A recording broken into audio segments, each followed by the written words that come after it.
Bloomberg Audio Studios. Podcasts, radio, news. ED is personal. And now, so is treating it. Introducing Hard Mints, wintergreen flavored prescription chewables available in a variety of doses using doctor-trusted ingredients. The telehealth company Hims has been around since 2017. It burst onto the scene as a direct-to-consumer disruptor with the goal of making it easy to get medications in the mail. If prescribed, Hard Mints are uniquely formulated and shipped directly. Instead of having to go to a pharmacy to pick up name-brand drugs like Viagra or Rogaine, with Hims, you can get screened for compounded versions online and have them delivered to your door discreetly. When it first started, it was sort of millennial-aged guys who were too embarrassed to go to their doctors to ask for hair loss treatments or ED treatments. That's Madison Muller, who covers healthcare for Bloomberg News. And they've sort of evolved from there into a suite of other medications for kind of like, in some ways, chasing the next big thing or what's big at the moment. And one of those next big things was weight loss shots. When drugs like Ozempic and Wegovy and Zepbound and Mounjaro were in shortage over the last couple of years, that allowed pharmacies to step in to make copycat versions of them. When name-brand drugs are in short supply in the U.S., the Food and Drug Administration allows some pharmacies to make what are called compounded versions to fill the gap. That's what happened in late 2022 when Wegovy first went into shortage.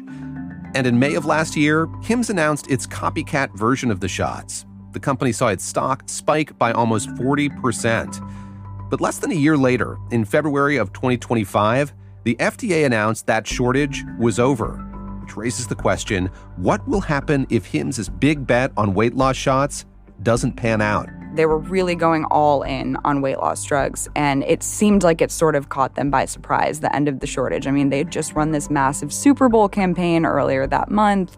They were just really becoming more and more confident. And then the shortage ended, and everyone was like, what's next? I'm David Gura, and this is The Big Take from Bloomberg News. Today on the show, how Hims became the king of knockoff weight loss drugs, and what's next for the company if it can't hold on to the crown.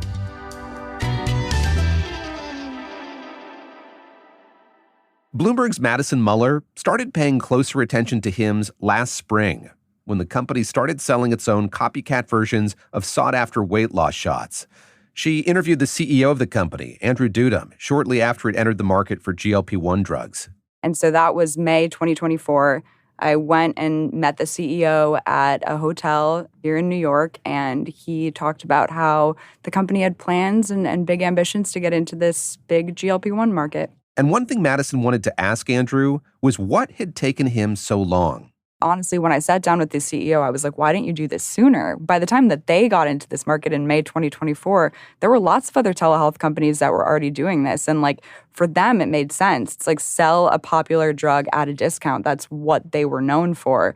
And he said that they had been sort of watching the evolution of this market evolve, and they wanted to make sure that they had enough supply secured because they were just expecting these things to immediately be extremely popular. Companies like Novo Nordisk, which manufactures Ozempic and Wegovy, and Eli Lilly, which makes Mounjaro and Zepbound, have been struggling to keep up with the demand for their drugs. And patients trying to get them through their doctors faced long wait times and high costs, sometimes $1,000 or more a month for shots. When Hims announced its compounded version, it priced it at $199 a month. And the company's pitch to consumers that you could access their version simply through filling out their clinical intake form online and consulting with a doctor seemed to be paying off. The company doesn't disclose its GLP-1 sales, but Morgan Stanley says that in the fourth quarter of 2024, the drugs made up 30% of Hims' $481 million in revenue. Hims and other telehealth companies have relied on what are known as compounding pharmacies to make copies of popular drugs. Based on a doctor's recommendation, these pharmacies can also tailor dosages or ingredients for individual patients who aren't able to use a commercially available product. But what set Hims apart from its rivals is that when the company announced it would start offering GLP-1s, it had a leg up. It already owned two of its own compounding pharmacies. Madison went to see one in Ohio. It's a giant warehouse with a bunch of pharmacists and different people doing fulfillment, making some of the compounded drugs like their gummies in like hazmat suits in the back area. Madison says owning these compounding pharmacies is key to Hims' ability to sell compounded medications at a deep discount. So the drug makers, Novo Nordisk and Eli Lilly, obviously set their list prices for the medications, which they argue takes into account all of the R&D, the money that's spent going into developing these drugs, which for both companies, they've been sort of several decades in the making. They also have these very sophisticated injector pens that are patented that patients use to inject the medications, whereas compounding pharmacies mix the drugs up themselves from active ingredients, and they don't have those sophisticated injector pens. The drugs Hims sells are a vial with a syringe that you draw up and inject yourself. They aren't approved by the FDA. They don't need to be tested for safety and efficacy in the same way, and so they're able to price them a lot cheaper. In February of this year, Hims aired an ad during the Super Bowl and prepared for sales to keep rising. This system wasn't built to help us. It was built to keep us sick and stuck. But not anymore. Hims & Hers offers life-changing weight loss medications. But then, just a week after it aired, the FDA announced the GLP-1 shortage was over. So how did that affect Hims' strategy? And what could it mean for its future? We'll get into that after the break.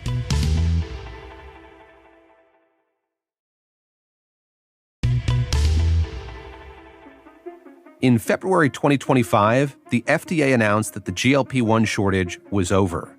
That meant compounding pharmacies were no longer allowed to make exact copies of wildly popular weight loss drugs. Bloomberg's Madison Muller says that meant Hims had to refine its strategy. Investors were questioning whether there was an opportunity for them going forward, and Hims was just sort of maintaining that there was, and investors would kind of have to trust them, and they would be able to do it. And Madison says Hims had two cards to play. The first was leaning into what's known as personalization. So the FDA allows pharmacies to personalize drugs for individual patients when their doctor says commercially available medicines won't meet their needs. So what that means is selling them at lower doses, adding other ingredients like vitamins or whatever, because that makes them different enough from the drugs that are commercially available that they're technically still allowed to sell them. So a lot of telehealth companies, including Hims, have continued to do that after the shortages ended, and that's allowed them to continue selling the drugs. And Hims' other play this year was to partner with other companies. In April, Hims announced a partnership with Novo Nordisk, the maker of Ozempic and Wegovy. Under the terms of the deal, Hims would be able to sell Wegovy at a discount, and Novo Nordisk would get to offer its drugs through Hims' popular platform. That was, I think, a surprise to everyone when Novo Nordisk and Hims announced that they had struck this partnership deal, because Novo Nordisk and Eli Lilly both have been really strong in their statements about companies that sell compounded drugs. They are not supportive of it. They don't think that it should be happening, especially after the shortages are over. They are filing lawsuits, taking legal action against compounding pharmacies, telehealth firms that are selling these compounded drugs. And so for them to come out and then partner with one of the biggest offenders was, I think, a surprise to everyone. And it seemed like a very unlikely partnership from the beginning. But that unlikely partnership between Hims and Novo Nordisk didn't last long. There were sort of signs that it had gotten off to a rocky start almost immediately, just with the different press releases the companies were sending out, the ways that they were talking about this arrangement, calling it a partnership versus just sort of calling it like a deal.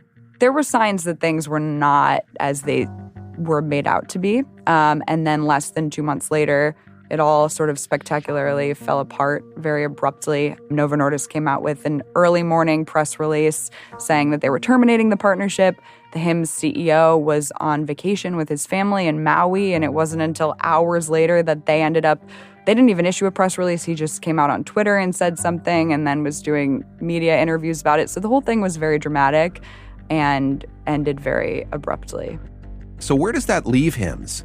Without that partnership, Madison says, investors have started to question whether the company can still hit sales targets. In Hims' latest earnings report, it fell short of Wall Street estimates. They're not able to do what they once were, and so that continues to be a question of how is the company going to handle this and what's next? And do they have another product that can sort of replace the blockbuster sales potential that they had from GLP-1s? At this moment, what is the company's attitude toward making these drugs? Are they confident that this effort to personalize them is going to make it so they can keep doing it without any legal backlash? They're extremely confident in that. They're not alone in that. There are other compounding pharmacies, sort of like the trade groups for compounding pharmacies also believe that this is a valid and legal way to keep making these drugs. But Madison says the drug companies that develop these treatments disagree.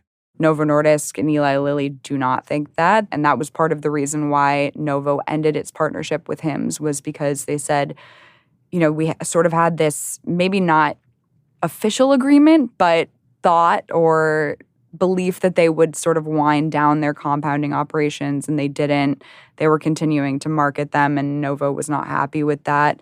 And so there's this split right now between people who believe that this is perfectly legal and moral and that patients should have these alternate options to the drugs that cost less, are widely available. And then you have the drug makers and you have a lot of doctors who are like, we can't have this explosion of essentially unregulated medicines and all of these other considerations. Like, there needs to be a nuanced conversation about it. Even as existential questions hang over Hims' future, Madison says the impact of the telehealth company and others like it have changed the market for pharmaceuticals. These telehealth companies, for all of the complaints about them, they have made these drugs more accessible, and that is something you cannot deny. I mean, the drug makers themselves are literally trying to emulate what these telehealth companies have done. Lilly has set up Lilly Direct. Novo Nordisk now has its own direct-to-consumer offering, and they see that there are patients who want an easy option to get these medications and sort of trying to meet these patients where they're at, which is oftentimes online. But they may not be meeting them fast enough. Novo Nordisk's second quarter earnings showed the smallest growth in sales since 2021. Madison says that part of that slowdown can be attributed to patients in the U.S. turning to copycat drugs from compounding pharmacies. And Denmark-based Novo Nordisk is losing ground to its U.S. rival, Eli Lilly, whose GLP-1 drugs have been shown to be more powerful. But Eli Lilly's performance has also disappointed investors. The company had developed a new weight loss pill with the hopes it could reach even more customers. But study results released in early August indicated that that pill wasn't as effective as Wall Street had hoped. On the day those results were made public, Eli Lilly's share price fell by more than 14% in New York, its biggest single-day drop in 25 years.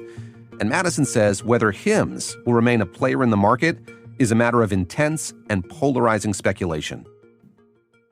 I've talked to analysts who say they've never seen a debate like this over a company that they cover, especially in healthcare, that there's just two very different sides.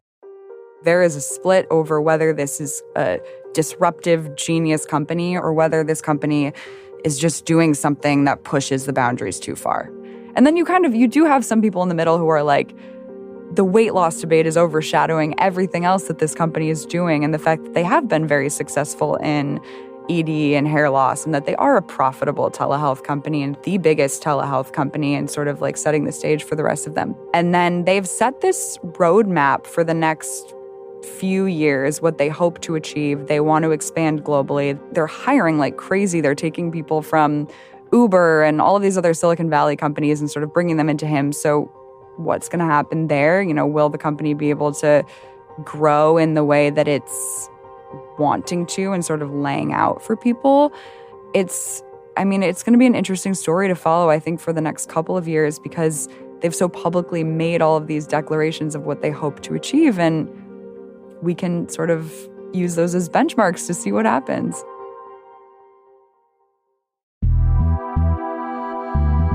This is The Big Take from Bloomberg News. I'm David Gura. The show is hosted by me, Sarah Holder, Juan Ha, and Saleha Mosin.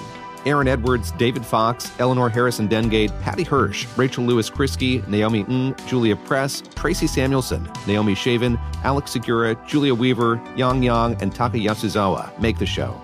To get more from The Big Take and unlimited access to all of Bloomberg.com, subscribe today at Bloomberg.com/podcast offer. Thanks for listening. We'll be back on Monday.